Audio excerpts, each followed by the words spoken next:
2026년 부활절 메시지 절망과 두려움 이길 부활신앙이라는 제목으로 말씀을 드리려 합니다. 예수님께서 자주 찾아가셨고 사랑과 관심을 둔 가정이 있었습니다. 그게 바로 베다니에 살고 있었던 나사로 가정이었습니다.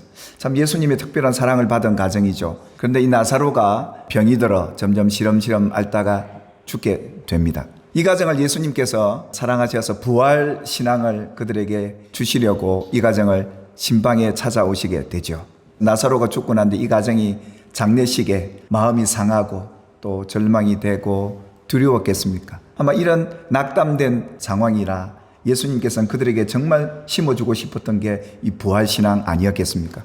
그래서 예수님이 그렇게 선포하죠. 나는 부활이요 생명이다. 나를 믿는 자는 죽어도 살겠고 무릇 살아서 나를 믿는다면 영원히 죽지 아니하리니 이것을 네가 믿느냐?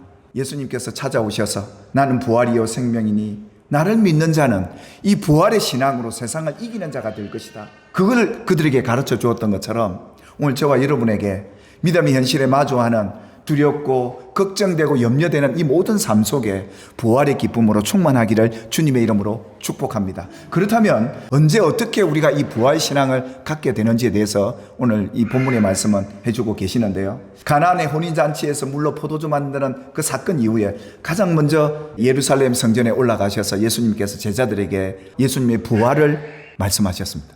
오늘 22절에 보니까 예수님이 말씀하실 이 당시에는 제자들이 이 말씀을 못 믿었다라는 겁니다.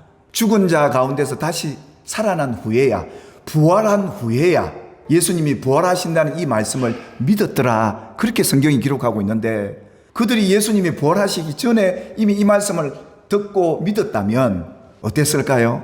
맨 처음 예수님의 공생에 시작하자마자 그들이 들었던 말씀이 바로 이 말씀이었는데 사순절 기간이 지나서 예수님이 부활하고 난 후에야 이 부활을 믿었다는 거예요. 그러니까 얼마나 그 아쉬움이 남고 후회되는 시간들이겠습니까? 예수님을 하나님의 아들로 그리스도로 믿고 따랐던 그들에게는 기대와 소망이 가득했지 않습니까? 우리가 예수님을 믿고 따라가면 이제는 염려하지 않고 걱정하지 않고 세상을 두려워하지 않고 살아갈 수 있겠구나, 이런 기대와 소망을 갖고 예수님 믿고 따라왔는데 어느 날 갑자기 예수님이 세상의 법정 앞에서 힘없이 조롱거리가 되고 십자가에 달려 돌아가시는 모습을 본 제자들은 그들의 믿음이 어땠을까요? 절망이죠. 이제는 우리가 뭘 믿고 살아야 될까? 앞으로 우리는 어떻게 살까? 두려움과 절망 속에 나락으로 가고 있는 그 시간이 사순절 기간이었습니다. 근데 여러분, 우리 인생의 절기 속에 이 사순절 기간이 있습니다. 이 사순절 기간은 한마디로 말하면 뭐예요? 절망이죠. 두려움이죠. 내 인생이 캄캄한 거예요. 근데 여러분, 사순절이 오기 전에 이미 예수님은 제자들에게 뭘 이야기했던 거예요? 예수님이 다시 살아날 것에 대한 부활을 그들에게 말씀을 하셨는데도 그들이 못 믿었다는 거죠. 그래서 예수님은 그러잖아요. 나는 부활이요 생명인데 네가 이것을 믿느냐? 믿는다면 평안히 너희에게 자리 잡아야 할 텐데, 주님과 함께하는 그 기쁨이 있어야 될 텐데 왜 그리 절망 속에 앞으로 세상을 어떻게 살까 두려움 속에 있느냐? 그 얘기를 예수님은 하고 싶었던 것이죠. 그러니까 제자들이 기억했던 그 말씀이 뭐였느냐? 너희가 이 성전을 헐라 내가 사흘 동안에 일으키리라, 이 말씀이었습니다.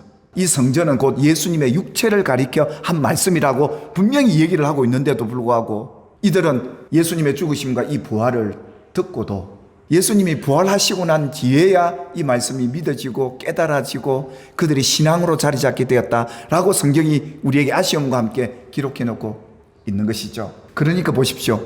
신앙이요, 예수님의 십자가의 고난과 죽음의 그 여정 속에 제자들은 예수님과 가까워졌어야 되는데 더 멀어져 버린 거죠. 그래서 뭡니까? 예수님 십자가에 달리실 때 그 여인들이 예수님을 십자가에 못 박히는 그 모습을 보면서 멀리서 그저 바라만 볼 수밖에 없는 그런 상황이었죠. 여러분이 때로는 인생의 고난과 어려움을 겪을 때 부활의 신앙이 없으면 이렇습니다. 믿는 성도들에게는 이 시련과 역경을 통해 예수님과 더 가까워져야 되는데 이들은 예수님과 멀어져 있는 이유가 뭐였을까요? 예수님의 부활을 말씀을 듣고도 못 믿었기에 예수님과 너무 이렇게 멀리 있는 모습, 그뿐이었겠습니까? 예수님이 부활하셨다는 소문까지 나는데도 이 제자들은 다시 살아나리라 하신 이 약속의 말씀을 아직도 알지 못하더라. 그렇게 예수님의 제자들 또한 이랬습니다. 그들에게 부활을 가르치는데도 그들이 믿지 못했던 이유가 있었습니다. 그 이유를 우리가 함께 찾아보면서 여러분들에게도 부활의 신앙이 있는지를 점검해 보시고 있다면 더 누리시기를 바라고, 없다면 그 부활의 신앙으로 오늘 이 자리가 충만하기를 주님의 이름으로 축복합니다. 예수님께서 제자들을 데리고 가장 먼저 유월절 지키기 위해 성전으로 올라가시게 됩니다.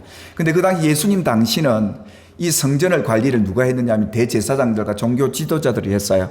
백성들이 제사를 드리러 오면 제물을 팔아서 또 성전세 받아서 챙겨서 그들의 배를 채우고 있었던 그런 시대였습니다. 예수님이 이 사건을 보고 성전 안에 들어가서 막 그 제물들, 소와 양들을 다 내쫓고 거기 사람들도 다 내쫓고 막 그 상을 둘러엎고 난리가 났습니다. 그것을 바라보는 사람들이 이상한 일처럼 여겼던 거죠. 예수님이 갑자기 왜 이러지? 근데 놀라운 것은요, 이렇게 예수님이 성전에 하시는 이 일을 보고 많은 환자들이 예수님 앞에 와서 고쳐달라고 간구를 합니다. 병든 자들이 예수님께 오게 되고 그 성전에서 예수님이 그걸 또 고쳐주게 됩니다. 이 사건을 바라보는 대제사장들과 이 서기관들이 예수님이 하시는 이 일이 이상했던 거예요. 여기서 또 하나의 충격적인 사건이 뭔지 아십니까? 예수님이 이렇게 성전 안에서 하시는 일과 병든 자를 고치는 이 일을 두고 어린 아이들이요, 호산나 다윗의 자손 이러면서 찬송을 합니다. 그러니까 그 사건을 두고 이 대제사장과 서기관들이 뭐예요? 분노하기 시작합니다.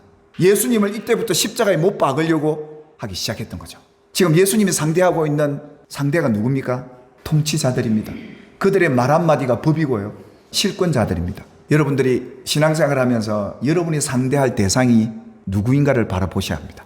통치자들이고 권세 잡은 자들이고 이 세상 주관자들이고 그뿐이겠습니까? 악한 영들이 우리를 이렇게 공격해 올 텐데, 이런 두려움과 염려, 근심, 걱정이 이 제자들에게도 가득했고, 이 말씀을 들음에도 이런 상황이었기 때문에 말씀이 듣고 깨달아지고 믿어지지가 않는 거죠. 그래서 하나님의 전신갑주를 입어라. 말씀과 성령으로 무장하지 않으면 우리가 믿음대로 이 부활신앙을 갖고 살아갈 수가 없는 세상이다, 이걸 알려주는 거예요. 예수님이 십자가에 못 박는 것도요, 얼마나 마귀가 간사한지 아십니까? 예수님을 십자가에 못 박는데 거짓 증인이 나타납니다. 뭐라고 거짓을 얘기합니까? 예수님이 하신 말씀을 두고 내가 이 성전을 헐고 내가 이 성전을 사흘 만에 다시 세우리란 죄목을 뒤집어 씌웁니다. 이 거짓 증언이 뭐가 틀렸냐 하면, 예수님이 성전을 헐겠다고 한 게 아니라 누가 헐라 했습니까? 유대인 너희가 헐라 했던 겁니다. 예수님은 너희가 헐라 했는데 예수님이 헐겠다고 했으니까 성전을 허는 이 죄는 용서받지 못할 죄죠.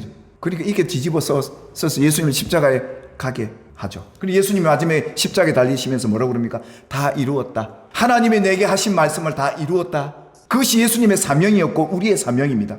성경대로 그리스도께서 우리 죄를 위해 죽으실 뿐만 아니라 장사 지낸 바 되셨다가 성경대로 사흘 만에 다시 살아나신 분이 예수님 아닙니까? 그러니까 이 세상은 말씀대로 되어지고 예수님처럼 우리 인생도 성경대로 되어지는 줄 믿으시기를 주님의 이름으로 축복합니다.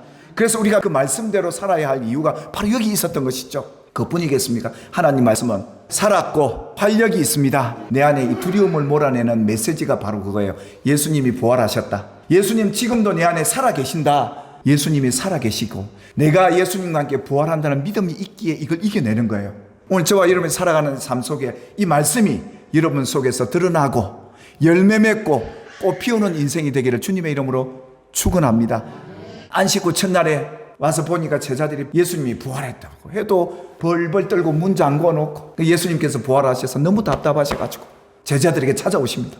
부활하신 예수님 보여주시려고 와서 가장 먼저 뭐라고 그럽니까? 너희에게 평강이 있을지어다 이러시잖아요. 또 찾아오셔서 너희에게 평강이 있을지어다 계속해서 그들에게 전하십니다. 여러분, 우리 언제 마음이 평안해진 줄 아십니까? 그분이 살아계셔서 나와 함께 하신다는 믿음을 갖게 될 때 이 평안을 얻어요. 내 현실은 그대로인데, 내 상황은 그대로인데 뭐가 달라진 줄 아십니까? 이 부활의 신앙으로 내 마음이 평안해지는 것이죠. 이게 믿음의 증거입니다. 여러분, 예수님이 우리 안에 오면요, 우리 마음에 가졌던 아픔과 상처 치유됩니다. 그분이 우리에게 오시면 이 세상이 줄 수 없는 이 평안과 기쁨을 맛봅니다.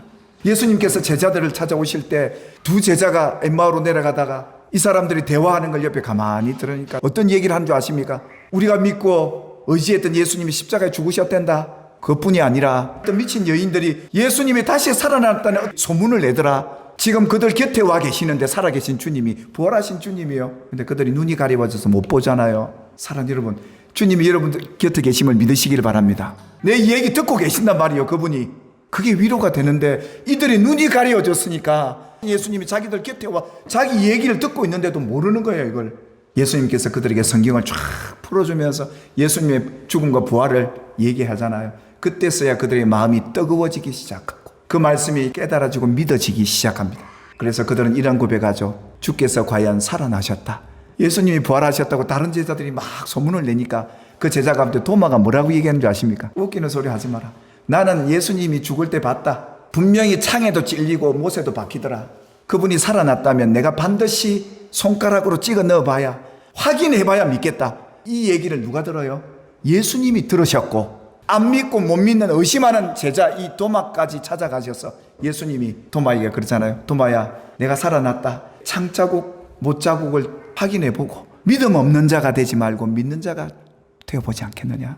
우리가 믿음 없는 말을 내뱉었을 때 믿도록 해주시는 분이 예수님이시라는 걸 여러분들이 깨달으시길 주의 이름으로 축복합니다.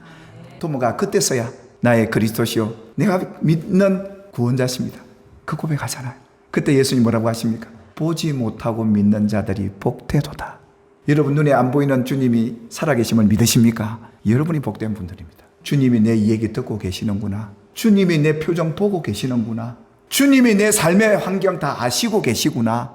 우리 믿는 자들로 살아가게 되기를 주님의 이름으로 축복합니다.